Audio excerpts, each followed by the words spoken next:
Jumpa lagi kita dengan Peluang Entertainment. Pada kesempatan ini kita ingin ngobrol sedikit mengenai rancangan undang-undang perkoperasian. Ini sejak tahun lalu muter-muter terus, tapi kemarin Bapak Presiden ikut urun rembuk dan meminta supaya rancangan undang-undang perkoperasian ini segera menjadi undang-undang. Karena beberapa kasus yang muncul di sekitar perkoperasian kita memang sangat meresahkan. Dan saya kira memang kalau Pak Presiden turun tangan langsung ini, meminta kepada Pak Menteri Koperasi menuntaskan rancangan undang-undang perkoperasian, insya Allah tahun ini kita bisa harapkan selesai. Tapi pembahasan masih panjang dan hari ini kita ingin mendengarkan sampai sejauh mana kira-kira rancangan undang-undang perkoperasian ini bisa segera kita bumikan dan masyarakat perkoperasian bisa segera berbisnis dan menjalankan usahanya secara lebih baik lagi dengan undang-undang yang baru. Di samping saya sudah ada Pak Ahmad Jabadi, Deputi Perkoperasian. Ini deputi paling sibuk. Karena di Kementerian Koperasi urusan perkoperasian ini hanya ditangani oleh beliau seorang dengan sejumlah pasukan tentunya. Ada 5 asdep dan sejumlah kepala bagian lainnya yang terjun ke lapangan. Selamat datang Pak di Peluang Entertainment. Luar biasa. Ngomong-ngomong, Anda semakin sibuk dan juga semakin, mudah-mudahan tidak semakin lelah ya. Semakin sibuk dan semakin sulit ditemui. Ya. Dan kami bersyukur hari ini Pak Jabadi bisa hadir di studio kita di Peluang Entertainment. Harus curi-curi waktu dan baru habis juga rapat dengan DPR. Kapoksi Komisi 6 DPR RI. Bisa cerita Pak, kira-kira masyarakat kan tahunya segera selesai nih Pak. Mereka nggak mau tahu bagaimana proses ABCD-nya gitu. Nah, masyarakat ingin segera undang-undang ini selesai. Sementara para pegiat koperasi juga ada yang ngotot memberikan masukan ya, dim ya, daftar intermasalah dimasukin terus. Tapi kalau ini ditampung semua panjang. Dari sisi prosesnya saya kira sudah relatif cukup panjang kita memulai dengan mulai dengan brainstorming, dapat masukan berbagai pihak, teman-teman gerakan koperasi, dan kami juga ada berkeliling melakukan FGD dengan berbagai perguruan tinggi, dan teman-teman aktivis koperasi, masyarakat pencinta koperasi gitu ya. Dan saya kira semangatnya sama, saya menangkap satu aspirasi bahwa undang-undangnya akan segera kita selesaikan. Dan juga ya alhamdulillah saya kira kita dapat dukungan yang solid juga dari DPR RI, bahwa menurut jadwal yang timeline yang kita susun, insya Allah Maret, April kita sudah dapat menyerahkan RUU dan naskah akademiknya melalui surat Presiden kepada DPR untuk kemudian dapat dijadwalkan pembahasannya di akhir kuartal kedua, sehingga kami sangat berharap di Juli sudah dapat kita selesaikan pembahasannya dan disahkan oleh paripurna DPR, sehingga ini bisa menjadi kado ulang tahun koperasi. Ulang koperasi ya. Dan sekaligus saya kira menjelang peringatan Hari Kemerdekaan kita. Saya pengen tahu inventarisir yang dilakukan Kementerian Koperasi terhadap beberapa pertemuan-pertemuan para pegiat koperasi. Kan mereka ada diskusi, seminar macam-macam untuk memberikan masukan-masukan itu. Ditambah hybrid oleh Kementerian Koperasi sendiri. Artinya di orang-orang koperasi ini sudah nggak ada masalah kayaknya. Apa masih ada ganjil? Ya, saya kira untuk sebuah undang-undang untuk mendapat kesepakatan sulit ya. Kalau sempurna dapat dukungan saya kira sulit. Tetapi kita juga harus realistik bahwa menyusun sebuah undang-undang ini pastinya adalah ada dari sisi kami kita akan berusaha semaksimal mungkin untuk menyerap itu. Dan tentu dari sisi proses dan katakanlah pengayaan substansi tetap menjadi concern kita, sehingga setidaknya ini menjadi sebuah undang-undang yang kita yakini bisa menjadi bagian aspirasi yang yang cukup cukup representatif gitu bagi kebutuhan pengembangan koperasi ke depan.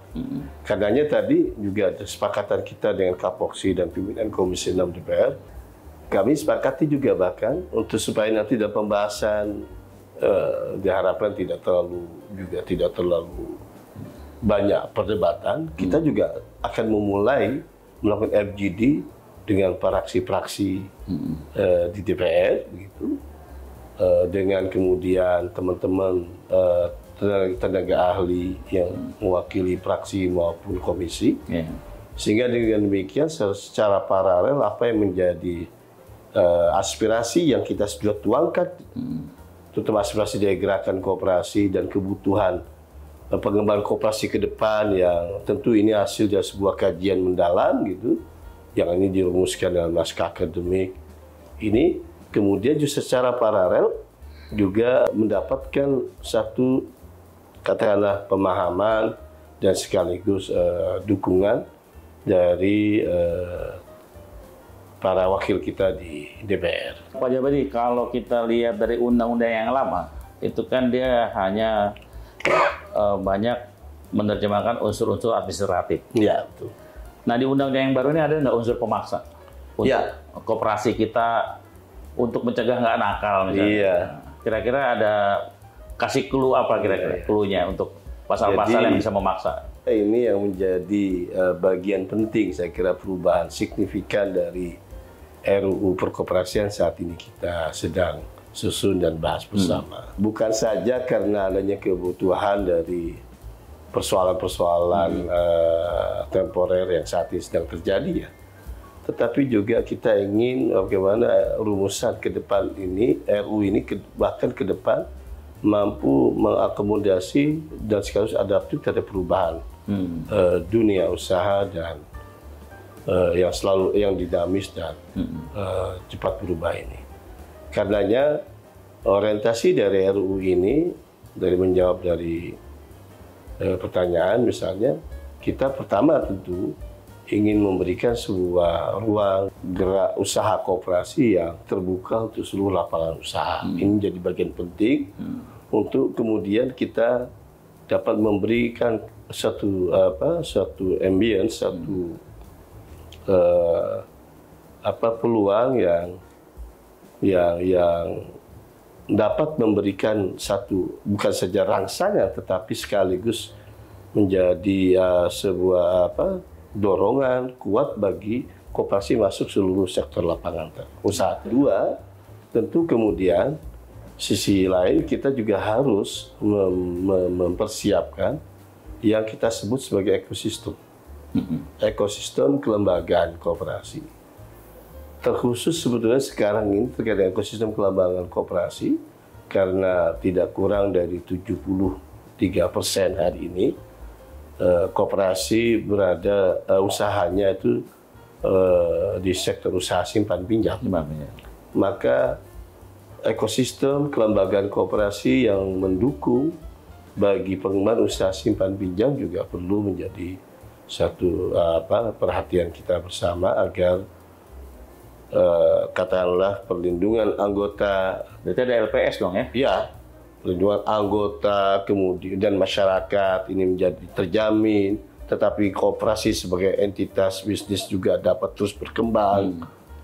Karenanya lalu sistem ini yang sedang dibangun. Satu, tadi Jirisa sudah mengatakan tentang LPS misalnya. LPS ini saya kira menjadi sebuah keniscayaan dan menjadi sebuah, kata saya ingin mengatakan, untuk negara hadir dan sekaligus memperlakukan dunia usaha dalam badan hukum koperasi equal dengan entitas bisnis lain.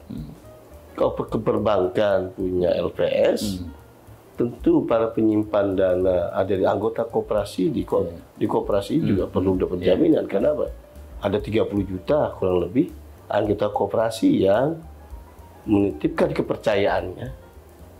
Termasuk di dalamnya adalah dana yang dikelola oleh koperasi yang tentu saja perlu untuk mendapatkan adanya jaminan dan simpanan anggota koperasi. Yang kedua, tentang pengawasan.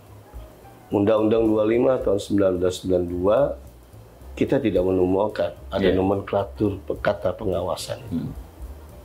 Bahwa betul kemudian ada PP 9 tahun 95 tentang pengawasan. Tentang kan usaha simpan pinjam koperasi. Yang di dalamnya mengatur tentang pengawasan. Tapi coba lihat babnya, bagian yang mengatur bagian pembinaan.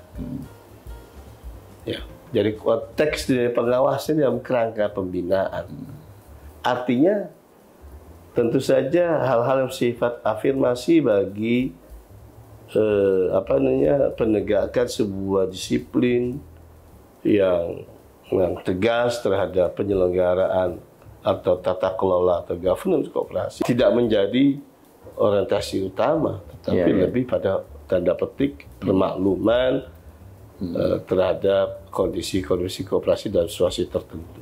Jadi kalau kita lihat setahun belakangan ini dari masukan yang begitu banyak, kayaknya pemerintah sudah bisa mengambil kesimpulan kan untuk memutuskan A atau B, gitu. Nggak menunggu kiri kanan lagi. Gitu. Saya khawatir Anda terombang-ambing juga ini pemerintah, wah masih takut sama itu, masih takut sama ini.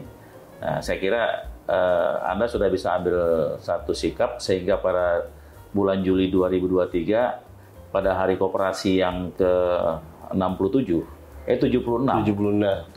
ya, masyarakat koperasi sudah dapat undang-undang koperasi yang baru. Gitu. Berarti hanya 4 bulan dari sekarang barangkali. Gitu. Insya Allah ya. Nah, Pak, kalau saya boleh tahu, kalau Undang-Undang 25 tahun 92 itu kan cuma satu PP yang bisa dibuat, yaitu PP 995 tentang KSP. Saya boleh dapat clue nggak? PP yang akan kita buat setelah Undang-Undang Koperasi jadi masih tetap perbaikan PP 995 atau yang lain? Untuk setelah RU ini? Untuk PP-nya, kalau kita membuat peraturan pemerintah. Saya kira PP-nya salah satunya ya. Ini terkait dengan... Tentang KSP juga ya? Tentang LPS. LPS. Ya. Tentang OPK. Ya. Kemudian nanti ada dalam bentuk permen, saya kira nanti bisa juga kita atur tentang APEK. Kemudian ada satu lagi menurut saya penting untuk menegaskan bahwa ada kesetaraan perlakuan negara terhadap koperasi dengan sektor keuangan lainnya gitu ya, terkait dengan komite penyihatan koperasi. Jadi setelah kita bisa membangun satu ekosistem kelembagaan, ada OPK, ada LPS, lembaga APEK. Ini kan instrumen yang kita bangun sebenarnya untuk menjaga dan memberikan perlindungan baik kepada anggota koperasi maupun kepada koperasinya. Tapi kan juga tidak dipungkiri ada satu keadaan yang kadang-kadang memerlukan kehadiran negara dan pemerintah dalam memberikan solusi ketika seluruh instrumen itu sudah tidak mampu. Emang ada rasa kewah kalau pemerintah mencampur memasuki terlalu jauh perkoperasian? Ada perasaan itu? Sebenarnya bukan soal tetapi lebih pada kita memberikan pemahaman pada teman-teman digerakkan bahwa koperasi ini harus besar, dan karena besar dan masuk semua sektor lapangan usaha. Karena lalu instrumen-instrumen yang diperlukan yang memberikan jaminan keberadaan, keberlangsungan koperasi sebagai sebuah entitas dan perlindungan kepada anggota, ini harus kita afirmasi dalam regulasi yang kita atur. Karena kondisi masyarakat kita masih terbatas. Ini begitu cepat, saya nggak nyangka kalau Anda akan mengatakan bahwa Juli ini akan segera selesai undang-undang itu diketok gitu. Itu kira-kira ada pengaruh marah-marahnya Menko Polkam dengan Presiden nggak ya? Kira dari dinamika hari saat ini, saya kira cukup memberikan sebuah katakanlah perhatian yang cukup serius dari para pimpinannya.